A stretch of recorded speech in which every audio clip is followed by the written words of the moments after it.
Harper Lee's To Kill a Mockingbird isn't just a book.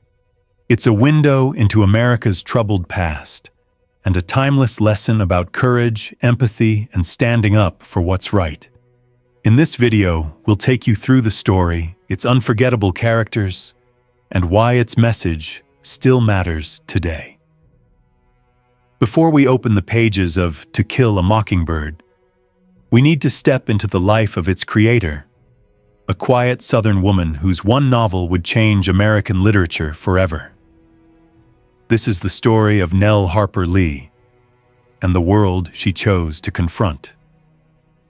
Harper Lee was born on April 28, 1926, in the small town of Monroeville, Alabama. She grew up in a place not so different from the fictional Maycomb we find in her novel, a sleepy Southern town where everyone knew everyone's business, yet certain truths were hidden in plain sight.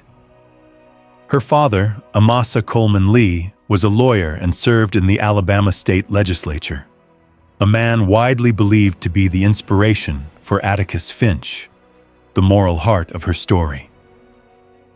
As a young girl, Harper Lee was a tomboy, smart, stubborn, and endlessly curious. She climbed trees, got into scuffles with local boys, and loved reading more than anything. She was known for her sharp mind and quick wit, a lot like Scout Finch, the spirited narrator of her novel. One of the most fascinating parts of Harper Lee's childhood was her friendship with another future legend, Truman Capote. Truman, who would grow up to write In Cold Blood and Breakfast at Tiffany's, was Lee's next-door neighbor and childhood best friend. In To Kill a Mockingbird, he appears in the character of Dill, the imaginative boy who visits Maycomb every summer. It was this circle of childhood adventures, peeking into neighbors' yards, spinning spooky tales about reclusive people, that planted the seeds for Boo Radley and the innocent games that mask deeper truths. After high school, Lee studied law at the University of Alabama, but she never finished. She moved to New York City in 1949, determined to be a writer. She worked as an airline reservation clerk by day and wrote short stories by night. Her big break came when friends gifted her a Christmas present like no other, enough money for a whole year so she could focus entirely on writing. By 1957, she had a manuscript, a rough draft that would become To Kill a Mockingbird. It took years of revision and patient guidance from her editor, Tay Hohoff, to shape it into the novel the world knows today. To understand the power of this book, we have to understand the world it stepped into. To Kill a Mockingbird was published in 1960, right at the height of the American Civil Rights Movement. Across the South, segregation was the law. Black Americans were fighting for the basic rights they'd been denied for generations: equal schools, fair trials, the right to vote without fear. In 1955, just 5 years before Lee's book came out, the brutal murder of 14-year-old Emmett Till shocked the nation. In 1957, 9 black students, known as the Little Rock Nine, faced angry mobs just to attend a previously all-white high school in Arkansas. America was beginning to reckon with its racial wounds, but resistance was fierce. Into this landscape, Harper Lee released a novel about a white lawyer defending an innocent black man, a story that forced readers to confront the ugly truths of their communities. Harper Lee always insisted that To Kill a Mockingbird wasn't an autobiography, but it's filled with echoes of her own life. She wrote it, in part, to explore the loss of innocence, how children discover that the world isn't always fair, and good people don't always win. She wanted to show how everyday people, like Atticus Finch, could choose to stand up for what's right, even when society told them to look the other way. In her own words, Lee said that the novel is about the conflict between conscience and cowardice. It asks each of us a question: will you do what's easy or what's right? When asked why she never wrote another book for decades, she said, "I said what I had to say, and I'll stand by it." To Kill a Mockingbird went on to win the Pulitzer Prize, sell millions of copies, and become one of the most taught books in American schools. In telling a simple story about a lawyer, his children, and a town torn by prejudice, Harper Lee gave the world a timeless lesson: that even in the smallest places, the biggest courage can be found. And so, with Harper Lee's words to guide us, let's step into Maycomb, Alabama, where innocence meets injustice, and where a mockingbird's song still echoes today. Before we stand beside Atticus Finch in that crowded courtroom, we need to understand the real world that shaped Maycomb, Alabama, and why Harper Lee's story hit so close to home. To do that, we'll travel back nearly a century, to the Deep South in the 1930s, where the Great Depression, Jim Crow laws, and real-life racial injustice laid the roots for To Kill a Mockingbird. America in the 1930s was a country on its knees. The stock market crash of 1929 sent shockwaves through every town and farm. Banks closed, jobs disappeared, families went hungry. In the Deep South, this hardship was multiplied. Sharecropping, a system where poor farmers worked land they didn't own in exchange for a share of the crops, kept many families, black and white, trapped in a cycle of poverty. In towns like Monroeville, Alabama, Harper Lee's hometown and the inspiration for Maycomb, communities were tight-knit but divided by class and race. White families who owned land often saw themselves as better than poor whites or black families, even when they themselves were just scraping by. This grinding poverty is everywhere in To Kill a Mockingbird. Remember the Cunninghams? They pay Atticus with hickory nuts and stovewood instead of money because they have no cash. Walter Cunningham goes to school barefoot and hungry. The Ewells live behind the town dump, surviving on charity and scraps. For Lee's characters, the Depression isn't just background noise. It's the reason some cling to old prejudices. When people have nothing, they'll find someone else to look down on, just to feel like they have something left. Poverty wasn't the only force shaping Maycomb, or the real Alabama. For Black Americans in the South, life was defined by the iron grip of Jim Crow laws, a system of legal segregation that enforced separate but equal. In reality, separate never meant equal. After the Civil War and Reconstruction, white lawmakers across the South passed laws to limit Black Americans' freedom and maintain white supremacy. These rules covered every aspect of life: where you could eat, where you could sit on a bus, which schools you could attend, and even which courthouse door you could walk through. Signs reading "Whites Only" and "Colored Only" were a daily reminder that Black citizens were treated as second class, or worse. Violating these rules could mean arrest, beatings, or lynchings. In To Kill a Mockingbird, you see this every time Calpurnia, the Finch family's Black housekeeper, must navigate Maycomb's unspoken rules. When Atticus defends Tom Robinson, a Black man accused by a white woman, he's branded a nigger lover by neighbors. His children are bullied at school, and people threaten him. In the eyes of Jim Crow society, crossing the color line was an act of betrayal. This is the world that taught generations to believe that a Black man's word could never stand against a white person's, no matter how clear the truth. Harper Lee didn't invent Tom Robinson's trial from thin air. History gave her more than enough inspiration. One case in particular echoed across the South: the story of the Scottsboro Boys. In 1931, right in the middle of the Great Depression, 9 Black teenagers were riding a freight train through Alabama looking for work. A fight broke out on the train between the black teens and a group of white youths. When the train stopped, two white women, Victoria Price and Ruby Bates, accused the boys of raping them. Their trials were a sham from the start. They were given rushed trials, all-white juries, and barely any legal defense. 8 of the 9 boys were convicted and sentenced to death, despite one of the women later admitting she lied. The Scottsboro Boys case dragged on for years. Appeals went all the way to the U.S. Supreme Court, not once, but twice, and it exposed how deeply rooted racism was in America's legal system. Like Tom Robinson, the Scottsboro Boys were powerless against a system designed to protect white supremacy at any cost. And just like Tom, they were symbols of the Mockingbird, innocent, voiceless, and destroyed by evil.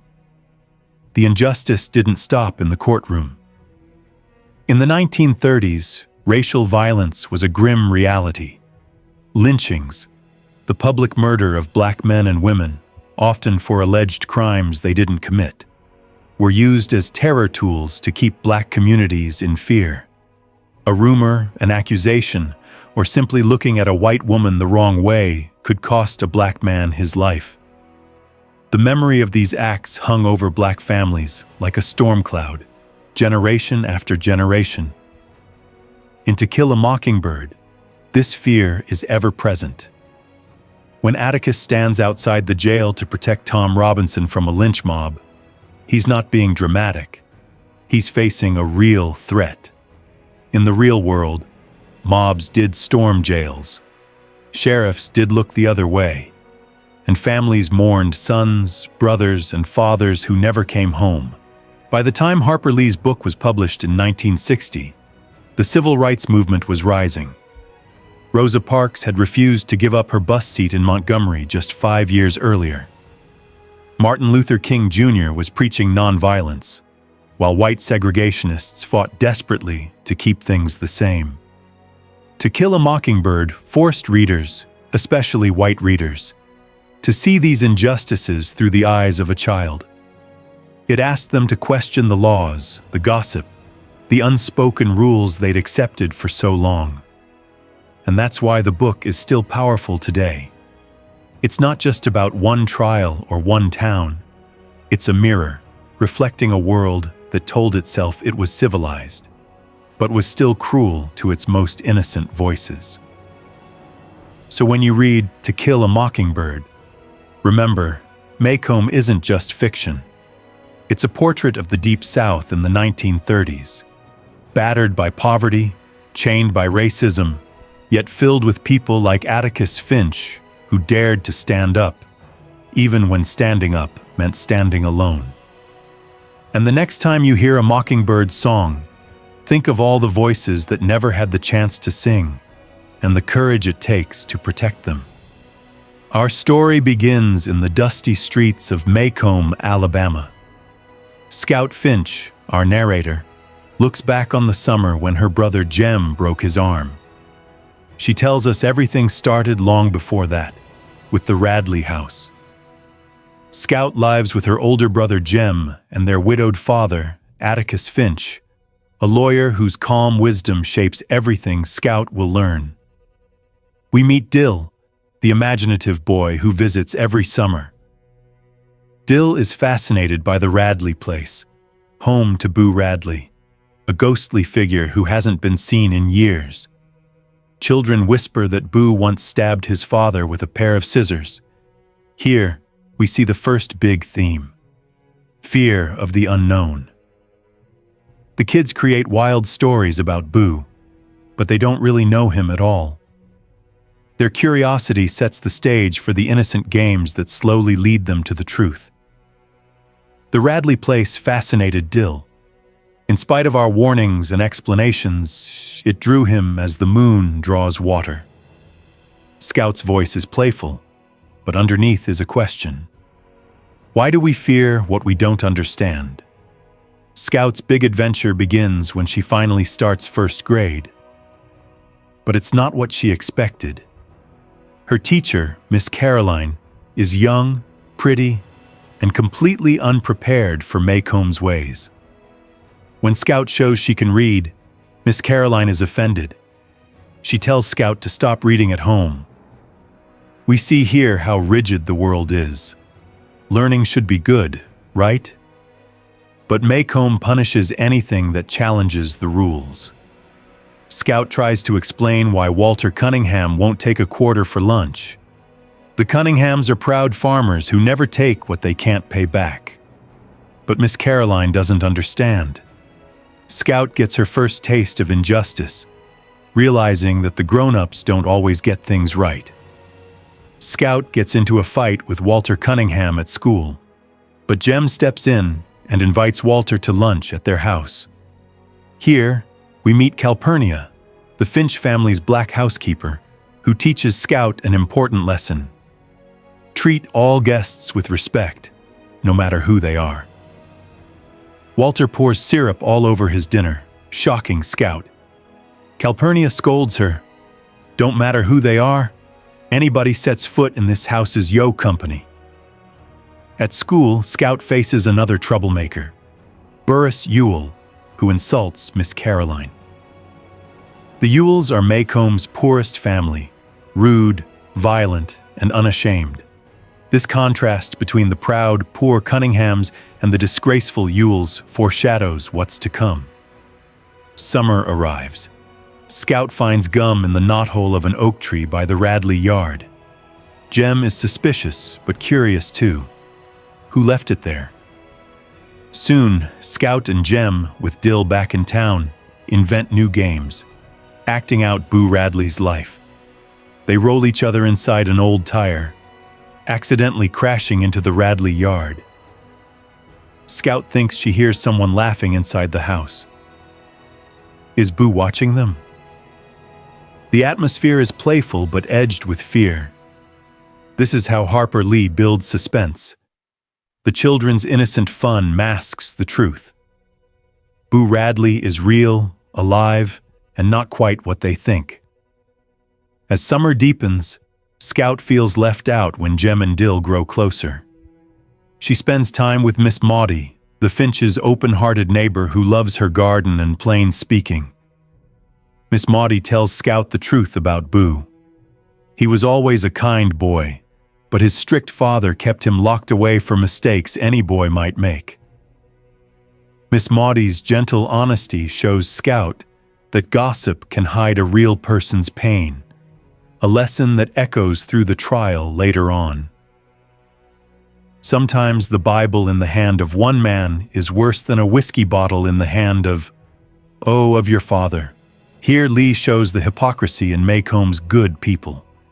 How religion, respectability, and reputation can be used to harm, not heal. In the next chapters, the children's games with Boo Radley grow riskier. They sneak into the Radley yard at night and barely escape when Nathan Radley fires a shotgun into the darkness. They find more treasures in the knothole: carved soap figures, a spelling bee medal, a broken watch. But when Nathan Radley cements the hole shut, Scout and Jem lose their secret connection with Boo. Winter brings a rare snowfall, Miss Maudie's house burns down, and Atticus does something that shocks his children. He shoots a rabid dog with perfect aim. Scout and Jem learn their father's quiet strength. Atticus doesn't brag about his talents.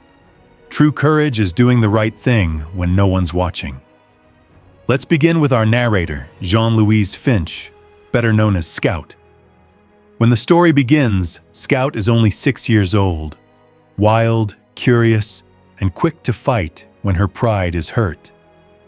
She's a tomboy in overalls, climbing trees and getting in scrapes. At first, Scout's world is small and innocent. She believes adults tell the truth, neighbors mean well, and justice always prevails. But the Tom Robinson trial forces her to grow up fast. She watches her father mocked for defending a black man. She sees neighbors spread hate and hears the word "nigger lover" for the first time. She realizes that adults can lie, gossip can destroy, and the law doesn't always protect the innocent. One of Scout's biggest lessons comes from Atticus. You never really understand a person until you consider things from his point of view, until you climb into his skin and walk around in it. By the end, Scout finally does just that. Standing on Boo Radley's porch, she sees the world through his eyes.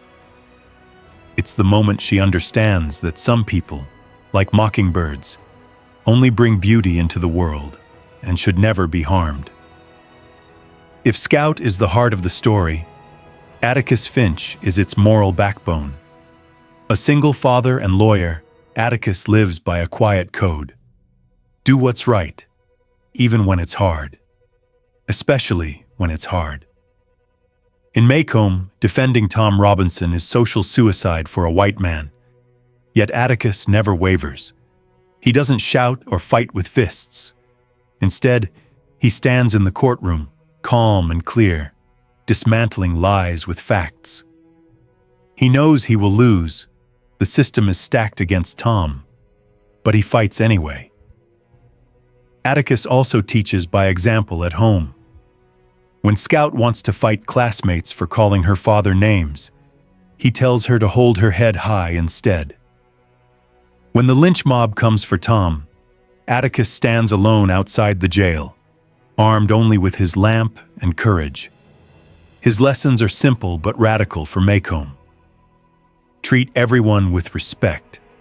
Fight with your mind, not your fists. Stand up for what's right, even if you stand alone. Courage is not a man with a gun in his hand. It's when you know you're licked before you begin, but you begin anyway, and you see it through no matter what. This is Atticus's true heroism. The quiet, steady strength to hold on to his conscience in a town that's lost its own. Next, we have Jem Finch, Scout's older brother, brave, protective, and proud. Jem starts the story believing Maycomb is basically good, that people are fair and adults always do the right thing, but the trial shatters his faith. He watches Atticus prove Tom's innocence, yet the jury convicts Tom anyway, because he's black and Mayella Ewell is white. For Jem, this betrayal cuts deep. It's like being a caterpillar in a cocoon, that's what it is. I always thought Maycomb folks were the best folks in the world. At least that's what they seemed like. Jem struggles with anger and confusion. He fights with Scout, pulls away from childish games, and tries to make sense of a world that doesn't make sense. His arm, broken by Bob Ewell's attack, becomes a symbol, physically marked by the evil he couldn't stop. Through Jem, we see how the loss of innocence isn't just about growing up. It's about realizing that good doesn't always win, and the truth doesn't always matter to those who refuse to see it. Tom Robinson is more than a man.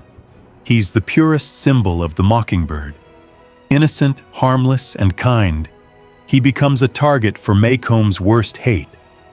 Tom's only crime is feeling sorry for Mayella Ewell, a poor white girl trapped in her father's abuse.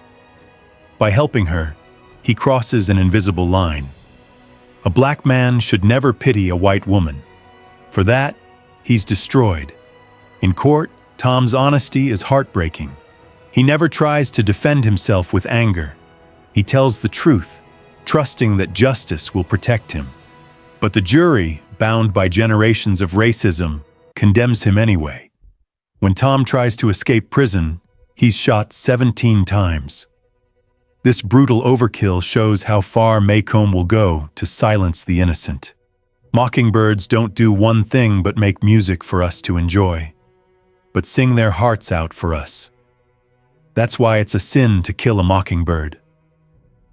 Tom's story asks a haunting question.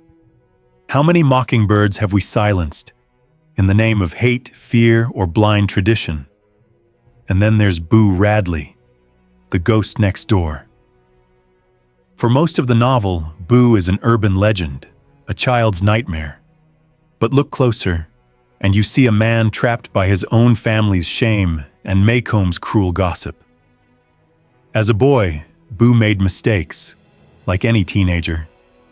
But instead of forgiveness, he was locked away. Over the years, he becomes invisible, a prisoner in his own home. Yet Boo is not what the children imagine. He leaves gifts for Scout and Jem in the knothole. He covers Scout with a blanket during the fire. And in the end, when Bob Ewell attacks Scout and Jem, Boo risks everything to protect them. Standing on Boo's porch, Scout sees Maycomb through his eyes.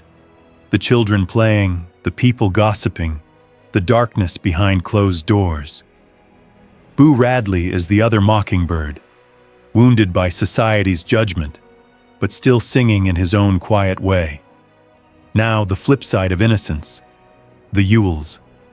Bob Ewell is the town drunk and a hateful man. He abuses his daughter Mayella, then hides behind lies to protect his pride. Mayella is tragic in her own right, lonely, neglected, starved for kindness. Her false accusation destroys Tom Robinson, but in her desperation, she becomes a victim of her father's cruelty and society's racism.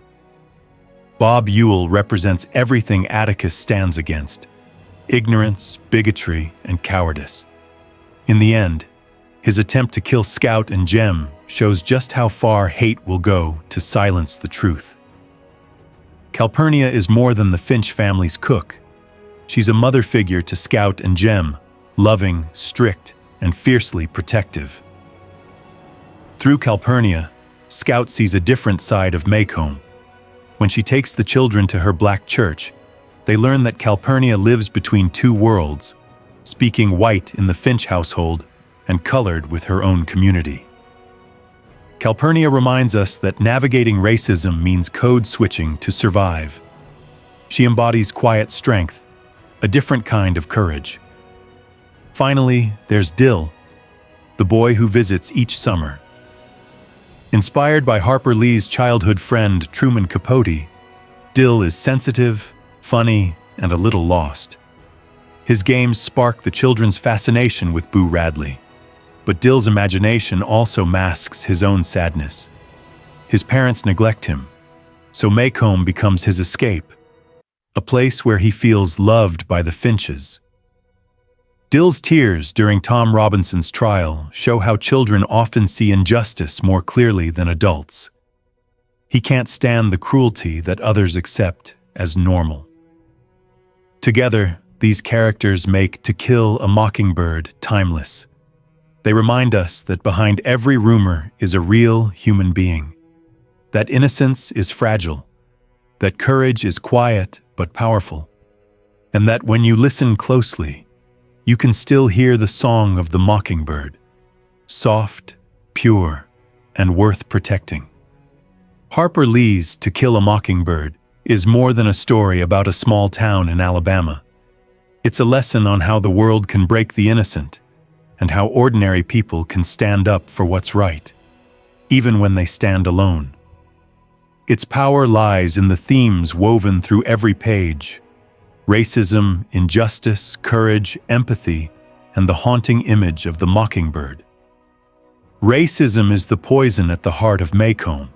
It's in every corner, in the gossip on porches, the rules that keep black and white communities separate, and the whispered slurs that Scout and Jem hear when Atticus defends Tom Robinson. Atticus tells Scout that the courtroom should be the one place where every person is equal. But in Maycomb, the courtroom is just another cage for injustice. Tom Robinson's trial is the book's clearest example of systemic racism. Even though Atticus proves Tom's innocence beyond any doubt, that his left arm is crippled, that Mayella Ewell lied, the all-white jury convicts him anyway. It's not about truth. It's about upholding the lie that black men are dangerous and white women are pure. Scout and Jem see this injustice and ask, why? Jem says it best. It's like being a caterpillar in a cocoon. I always thought Maycomb folks were the best folks in the world. The story shows how deeply racism corrupts people's sense of justice. Good people look away, neighbors keep silent, and the innocent pay the price. Another major theme is courage, not the kind with guns and fists, but the quiet, everyday kind. Atticus tells Scout, "Courage is when you know you're licked before you begin, but you begin anyway and see it through no matter what." When Atticus takes Tom's case, he knows he'll lose. The town will turn on him. His children will suffer. But he does it anyway, because it's right. This moral bravery is everywhere in the novel. Mrs. Dubose, the bitter old woman who insults Scout and Jem, teaches them about courage too. She fights her morphine addiction alone, determined to die free. For Atticus, she's the bravest person he knows. Jem shows courage when he refuses to leave his father's side at the jail during the lynch mob. Scout shows courage when she talks to Mr. Cunningham and breaks the mob's hate with simple, childlike kindness. True courage, Lee says, is not about winning fights. It's about fighting for what's right when you know you might lose. If there's one lesson Scout carries through the whole story, it's this: see the world through someone else's eyes. This idea appears over and over. Atticus teaches Scout to climb into another person's skin. Scout tries to understand why Boo Radley stays hidden, not as a monster, but as a man afraid of the cruel outside world. Even Mayella Ewell becomes a figure of pity for Atticus. Lonely, abused, and so desperate for human connection that she lies, destroying an innocent man's life in the process. At the end, when Boo Radley saves Scout and Jem, Scout finally gets it. She stands on Boo's porch, seeing her street as he must see it. The children playing, the houses glowing in the night. For the first time, she understands him as a human being, not a ghost. This is empathy in action. The courage to see people not as rumors or stereotypes, but as complicated, flawed, and worthy of compassion. Perhaps the novel's most powerful symbol is the mockingbird. Miss Maudie explains it best. Mockingbirds don't do one thing but make music for us to enjoy. They don't eat up people's gardens, don't nest in corn cribs. They don't do one thing but sing their hearts out for us. That's why it's a sin to kill a mockingbird. In this world, the mockingbird represents innocence, kindness, and harmlessness. Tom Robinson is a mockingbird, a good man who tries to help Mayella Ewell out of pity and pays with his life. Boo Radley is a mockingbird too, a gentle recluse who leaves gifts for Scout and Jem, covers Scout with a blanket during the fire, and saves their lives at the risk of his own. He asks for nothing in return. He only sings his heart out. To kill a mockingbird means to destroy innocence with cruelty, hatred, or prejudice. It's why Heck Tate, the sheriff, insists they tell the town that Bob Ewell fell on his own knife. To drag Boo into the spotlight would be like killing a mockingbird all over again. This symbol reminds us that the true measure of a community is how it treats its most vulnerable, its innocent songbirds. Finally, To Kill a Mockingbird is about moral education, not just for Scout and Jem, but for all of us. We learn that goodness is not about what you say, but what you do. That real courage is quiet. That empathy is a choice. That injustice survives when good people stay silent. Atticus teaches Scout that a person's conscience is the only guide that truly matters, even if you're the only one listening to it. He says, "The one thing that doesn't abide by majority rule is a person's conscience." Through a child's eyes, we see the best and worst of humanity. And we learn that protecting the mockingbirds of the world, the innocent, the voiceless, is our shared responsibility. So when you read To Kill a Mockingbird, listen for the mockingbird's song. That soft reminder that in a world full of hate, there are still people brave enough to stand up, people wise enough to listen, and children learning to see the world through someone else's eyes. May we all be brave enough to do the same. Sometimes, a single line from a book can stay with you for life, a simple sentence that captures a whole world of truth. To Kill a Mockingbird is filled with these moments. Lines teachers ask students to memorize, words that echo through literature classes, and quotes that still challenge us to be better people. So let's break down some of its most famous quotes, line by line. This is probably Atticus Finch's most quoted lesson, and it appears early in the novel, setting the tone for everything Scout will learn. Atticus says this to Scout after her disastrous first day at school. She's angry that Miss Caroline doesn't understand her, and she wants to fight back. But Atticus tells her to slow down, to look at the world through Miss Caroline's eyes. Literature teachers love this quote because it defines one of the book's core themes, empathy. Scout repeats this lesson with Boo Radley, Tom Robinson, even Mayella Ewell. It asks each of us, before you judge, can you stand where they stand? It still resonates because the world would be a better place if more people really did this. Climb into someone else's skin before they cast blame. This line comes from Atticus, but it's Miss Maudie who explains its meaning. She tells Scout and Jem that mockingbirds do nothing but sing. They don't harm anyone or anything. In classrooms, this quote becomes the symbolic centerpiece of the whole book. Students learn to trace the mockingbirds in the story. Tom Robinson, Boo Radley, and even children like Scout and Jem, whose innocence is threatened by the harsh world. Why does it endure?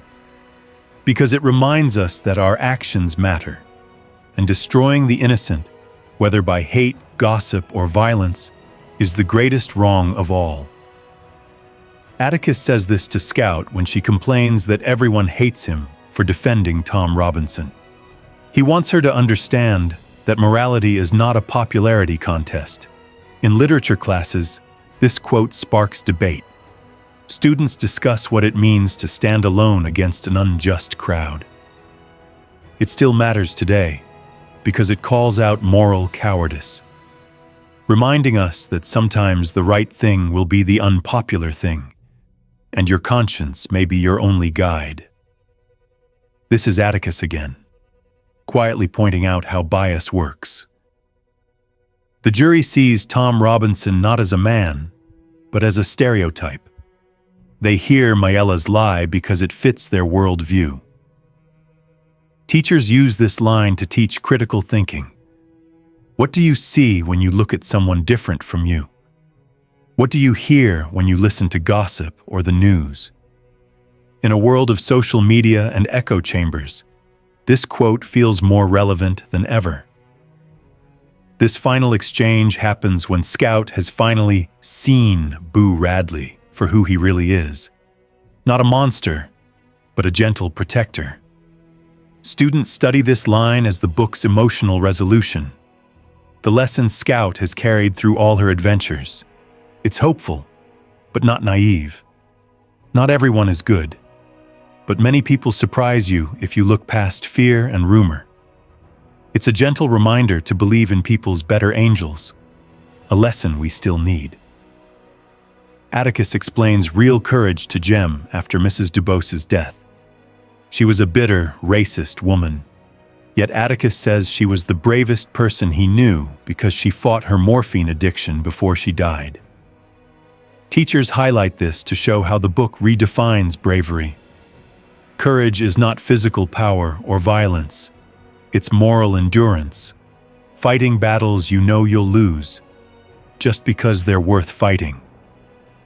This quote reminds us that Maycomb, like any town, hides ugly truths behind polite smiles. Boo Radley's house, the Yule household, even the Finch house, they all hold secrets people don't talk about. In classrooms, this line starts conversations about hypocrisy and the idea that respectability often masks cruelty. It's a timeless point. Appearances can lie. Truth lives behind closed doors. These lines endure because they ask the same questions generation after generation. Do you judge too quickly?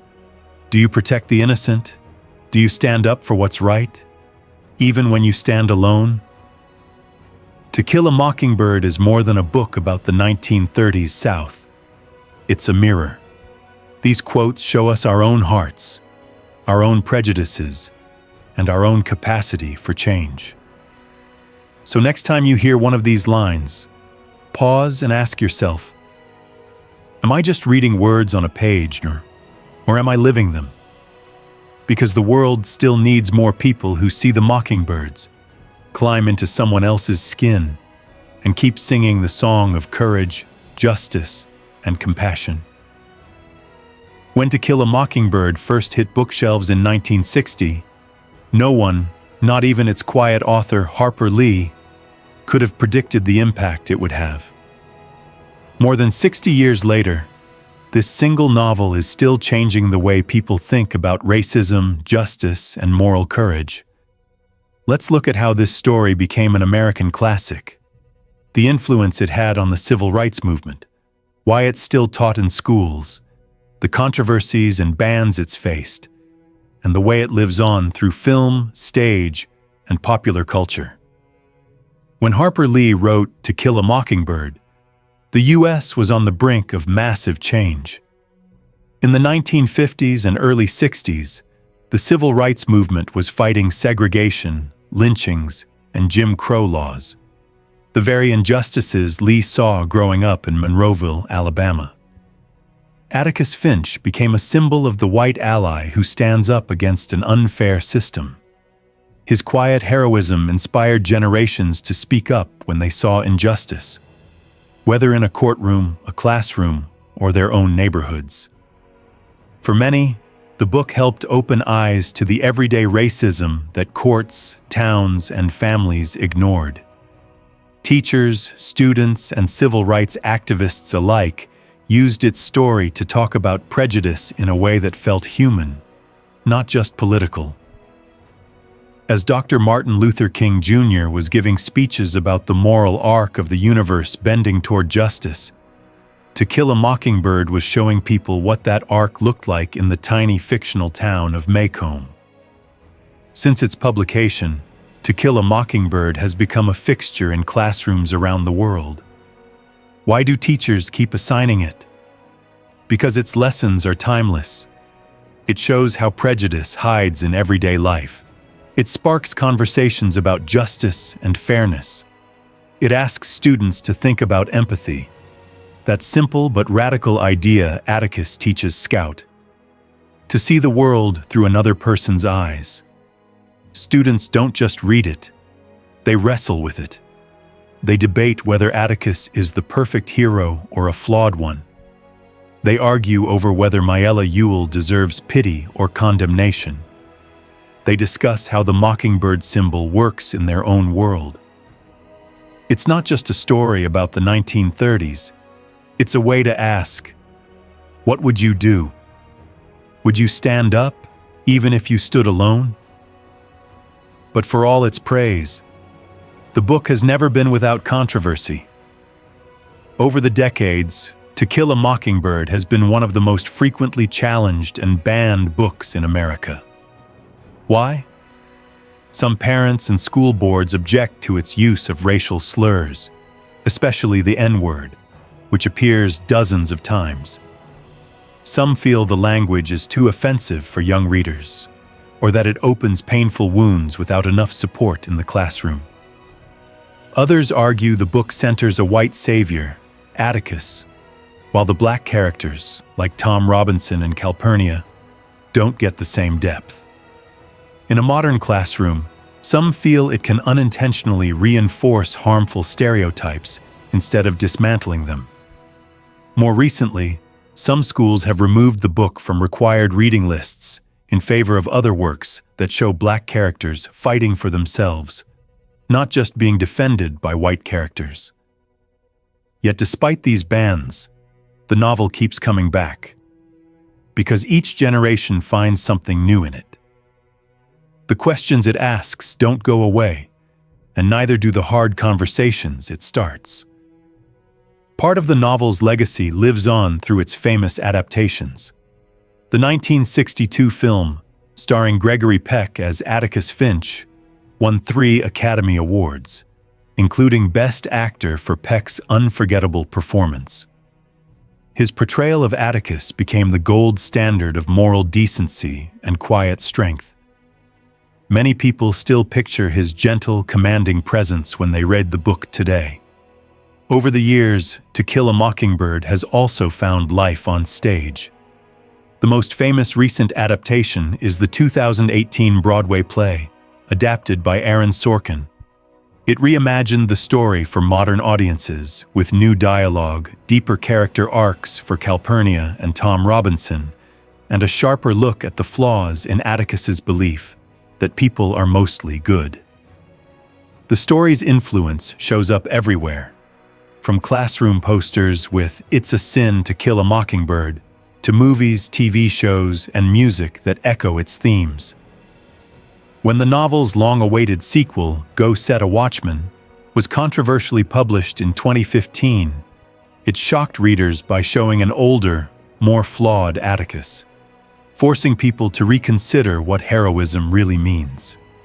Today, To Kill a Mockingbird remains one of the most widely read books in the world.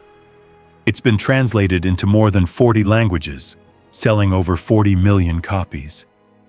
And it keeps asking the same timeless questions. What happens when good people stay silent? How do we protect the innocent? Can we truly see each other, climb into each other's skin in a divided world? Its legacy is not perfect, just like its characters, but its lasting power comes from its honesty. It shows that even small towns, kind neighbors, and polite words can hide deep injustice, and that changing hearts and minds takes ordinary courage, practiced one day at a time. Maybe that's why we're still talking about Macomb, Alabama, after all these years. Because the Mockingbird's song, the cry to protect what's gentle and good, never really fades. So whether you read To Kill a Mockingbird in school, watch Gregory Peck stand in that dusty courtroom, or carry Atticus Finch's quiet wisdom with you into your own life, remember, this story's power doesn't come from the past. It comes from what we choose to do with it, here and now. Harper Lee wrote To Kill a Mockingbird about the Deep South of the 1930s.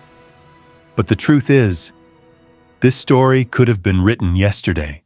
Its questions about race, justice, fear, and moral courage echo through every generation because the struggles it reveals never truly went away. So in this final part, let's step out of Macomb, Alabama, and into the world we live in now. How do To Kill a Mockingbird's lessons apply today? Where do we still see mockingbirds being silenced? And what does it mean for you and me to protect them?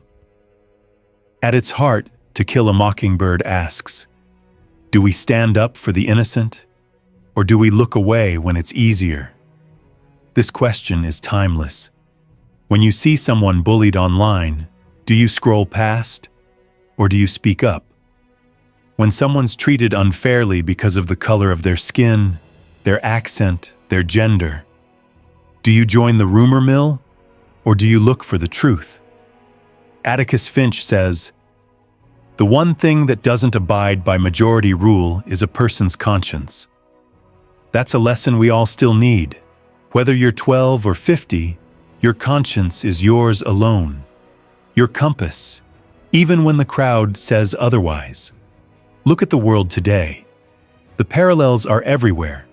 In recent years, we've seen people take to the streets for racial justice, sparked by cases that echo Tom Robinson's story. Innocent people judged not by facts, but by prejudice. When the Black Lives Matter movement rose up, it was driven by the same cry: protect the mockingbirds. Stop killing the innocent. Demand a system that treats all people with fairness and humanity. We see this too in conversations about immigrants and refugees, people painted as threats or criminals, when many are just like Tom, trying to survive, to help others, to build a better life. Boo Radley's lesson is here too. Think of anyone you've ever misunderstood: the kid at school who's quiet, the neighbor who never talks, the coworker who seems strange. How often do we create rumors and fear instead of curiosity and kindness? The mockingbird is a reminder that every person carries a story you can't see at first glance. Sometimes, the ones you fear the most are the ones who might protect you in the dark. Harper Lee doesn't just want us to read about Scout's world. She wants us to step into our own and ask, who are the mockingbirds in my life? They might be the kid who's bullied because they're different, the coworker who never gets credit for their ideas, the neighbor spoken about in hushed voices, but never invited in, or people in our communities silenced because of prejudice, fear, or ignorance. To protect the mockingbirds, you don't need a courtroom speech or a hero's cape. You need three things Atticus gave Scout and Jem. 1. Empathy, the courage to see the world through another person's eyes. 2. Moral courage, the will to stand up for the truth, even if you stand alone. 3. Action, the small, everyday choices to defend the innocent, the vulnerable, the voiceless. Ask yourself, what rumors do I pass on? What lies do I ignore because they're convenient? Whose song am I silencing? And whose song can I help protect? Scout's final lesson in the book happens not in the courtroom, but on Boo Radley's porch. Standing there, she sees her street through his eyes, and everything changes. Most people are, Scout, when you finally see them. This is what moral education looks like. It's not a big speech. It's one kid looking out for another. One neighbor sharing the truth instead of gossip. One teacher encouraging questions instead of shutting them down. One voice saying, I see you. I hear your song. I'll protect it. In the end, we're all a little like Atticus, Scout, Jem, and Boo, ordinary people with the power to break cycles of hate and misunderstanding. Today, to kill a mockingbird still makes us uncomfortable, and that's a good thing. It pushes us to see what we'd rather ignore. It reminds us that injustice survives in silence, and it challenges us to protect the mockingbirds we meet every day. So the next time you hear someone say, it's a sin to kill a mockingbird, remember, it's not just about Tom Robinson, or Boo Radley, or Maycomb, Alabama. It's about now, your street, your town, your family, your classroom, your workplace.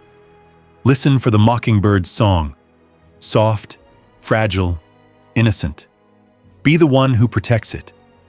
Because the world is full of noise, but it only takes one voice to stand up and say, not here, not today, not on my watch.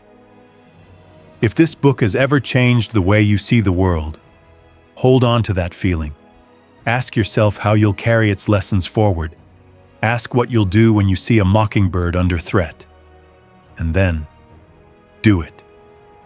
The story isn't over when you close the book. It begins every time you open your eyes, open your mind, and choose to see the world through someone else's skin. May we all be a little more like Atticus, and a little more like Scout, too.